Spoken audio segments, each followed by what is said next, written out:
به نام خدا. این داستان عبای شوهر.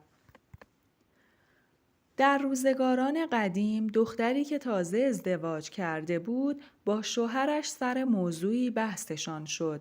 دختر هم قهر کرد و آمد خانه پدرش و از شوهر خود شروع کرد به بد گفتن که پدر جان شوهر من چنینه و چنانه.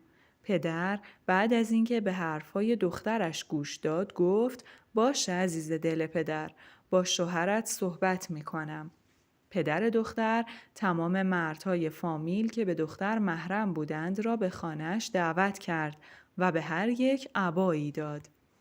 بعد به زنش گفت دختر را نیمه عریان کرده داخل اتاق بفرستد. مادر دختر دستور شوهرش را اطاعت کرده دخترش را نیمه عریان به داخل اتاق فرستاد.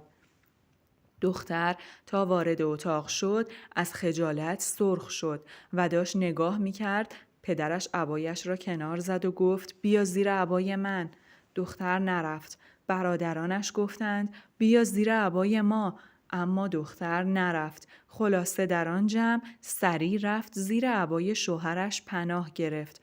بعد پدر دختر گفت دیدی دخترم، محرمتر از شوهرت کسی نیست، پس بهتر است بروی و زندگی کنی. او عیبهای تو را میپوشاند و تو عیبهای شوهرت را بپوشان. او از خطای تو میگذرد و تو از اشتباهات شوهرت چشم پوشی کن. چنل ما رو در یوتیوب سابسکرایب کنید و با لایک و کامنت ما رو خوشحال کنید.